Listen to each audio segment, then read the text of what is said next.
Ini adalah sebuah kisah nyata. Di tahun 2006, 6 perampok hanya menggunakan 4 pistol mainan. Dengan mudahnya berhasil merampok dari Bank Rio de Janeiro uang sebesar 25 juta US dollar. Yang lebih mengagetkan lagi adalah dalang dari perampokan terbesar di dunia ini ialah penulis skenario dari film ini sendiri.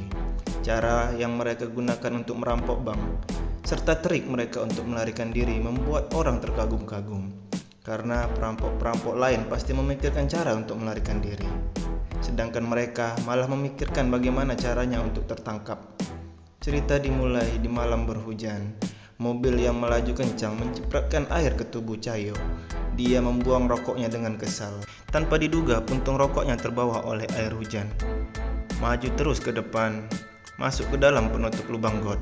Begitu mengangkat kepala, Bank Rio de Janeiro berdiri di depannya. Dia mengikuti arah aliran air, terus sampai ke pinggiran kota.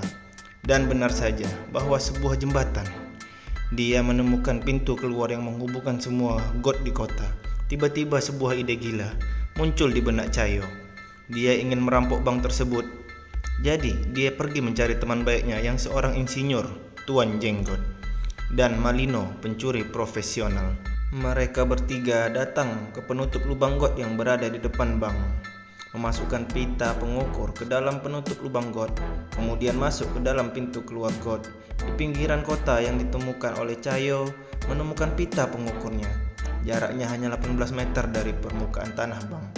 Kemudian mereka menggunakan ban sepeda, diam-diam berhasil mengukur jarak penutup lubang got ke pintu masuk bank, sekitar 7,1 meter. Menggunakan teori Pythagoras, sangat mudah menghitung panjang sisi ketiga dan sudut kemiringan.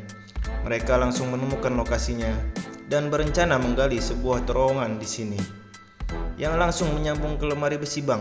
Selanjutnya, Cayo datang ke bank dan memotret gila-gilaan, tetapi malah menarik perhatian satpam.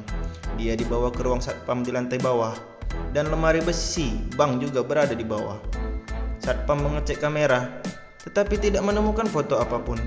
Ternyata dia sengaja ketahuan oleh satpam. Tujuannya adalah untuk melihat posisi lemari besi.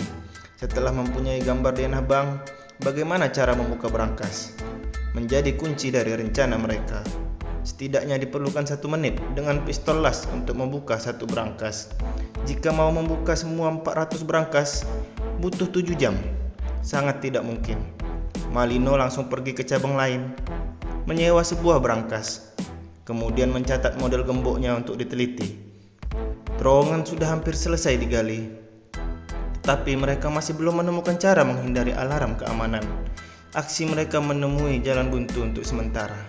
Di hari ini, Cayo pergi menemui Malino lagi, karena dia menemukan sebuah ide cemerlang. Langsung merampok bank. Polisi 2 menit kemudian tiba di tempat kejadian, menggali terowongan sembunyi-sembunyi. Alarm setiap menit bisa berbunyi. Tetapi jika sembari merampok bank, sembari menggali terowongan, polisi tidak akan berkutik. Polisi masih mengembangkan sistem anti perampokan yang mencegah mereka secara bersamaan. Setelah persiapan yang matang, mereka menjalankan rencana perampokan dengan membagi tugas masing-masing. Tahap pertama, Malino dan Cayo serta 2 orang lainnya masuk ke bank secara normal, langsung mengeluarkan pistol, berpura-pura merampok. Di saat yang sama, mengunci semua keluar bank. Setelah satpam lapor polisi, baru membiarkan keluar. Menyuruh dia memberitahu polisi di dalam bank ada 20 orang sandera. Untuk mengontrol situasi sepenuhnya, tahap kedua, memberitahu kawan yang menunggu di saluran got untuk masuk ke terowongan. Tahap ketiga, merusakkan semua kamera, mencegah bocornya identitas. Di saat yang sama, salah satu kawanan memecahkan tembok yang sudah direncanakan dengan palu. Kedua grup berhasil bergabung. Selanjutnya adalah tahap terpenting di dalam rencana mereka, membuka brankas. Tuan Jenggot memamerkan alat pembuka kunci ajaib buatannya sendiri, sebuah meriam. Sebenarnya adalah sebuah mesin hidrolik portable. Membuka satu kunci hanya butuh 7 detik. Kemudian mereka seperti membuka kotak mainan, merusak brankas gila-gilaan. Di saat yang sama, polisi sudah mengepung bank. Malino juga menerima telepon negosiasi dari kepolisian, dan hal ini sudah diperhitungkan mereka. Cayo membeli buku manual negosiasi polisi perampok, menyuruh Malino menghafalkannya agar kelihatan lebih realistis. Malino sampai ikut kelas akting. Kepala polisi dan Malino seperti buku pelajaran, satu bertanya satu menjawab, membuat kepala polisi sangat percaya diri karena polisi juga tidak menyangka tujuan sesungguhnya mereka merampok bank hanya untuk menunda waktu. Di saat yang sama, telepon genggam seorang nenek, sandranya berbunyi. Dia bilang hari ini adalah hari ulang tahunnya. Malino langsung menghibur suasana hatinya, serta mencari sebuah kue kecil untuk merayakan ulang tahunnya. Kemudian mengirimnya keluar dari bank dengan aman, karena jika tertangkap polisi, Sandra tidak terluka dan meninggal. Adalah bukti penting untuk peringanan hukuman. Tindakan tak terduga dari Malino membingungkan kepala polisi. Kemudian dia melanjutkan bicara dengan kepala polisi. Di saat yang sama, alat pembuka kunci ajaib menjadi terlalu panas karena digunakan terus. Jadi berhenti bekerja, dan ini berarti Malino harus mengulur lebih banyak waktu untuk mendinginkan alatnya kembali. Dia akhirnya memberitahu kepala polisi, dia hanya ingin berunding dengan pengacara. Di saat yang sama, memberinya nomor telepon salah satu Sandra. Tidak lama kemudian, telepon Sandra berbunyi. Malino memasuki lollipop ke mulutnya, berpura-pura menjadi pengacara. Satu orang memainkan dua peran, mempermainkan kepala polisi habis-habisan, dan alat pembuka kunci ajaib mulai bekerja kembali. Tidak lama kemudian, jam tangan semua orang berbunyi di saat yang bersamaan. Sudah waktunya mereka mundur. Tanpa keraguan sedikit pun, Cayo langsung mengirimkan perintah terakhir. Berkumpul, kemudian mundur. Malino mengeluarkan telepon genggam, menelpon kepala polisi untuk terakhir kalinya, meminta dikirimkan 5 pizza ke dalam. Kemudian mereka memasukkan sekantong-kantong uang dan emas ke dalam terowongan. Emas dan perak yang tak terhitung jumlahnya meluncur ke saluran got melalui terowongan. Dan di sini sudah disiapkan 2 perahu angin. Cayo mengeluarkan sebuah kain merah, kemudian menyusun rapi senjata mereka. Karena yang mereka gunakan semua adalah pistol mainan. Dengan begini, biarpun tertangkap, mereka tidak akan dihukum berat. Demi memberikan waktu lebih banyak untuk kabur, Malino mengepel lantai dengan hati-hati, baru masuk ke terowongan. Cayo menggunakan tali untuk menarik laci menutupi lubang, kemudian menyimpan kembali talinya. Di saat yang sama, pizza sampai. Kepala polisi menelpon Malino, tapi tidak ada yang mengangkat telepon. Akhirnya penutup lubang got di bawah kakinya menarik perhatiannya.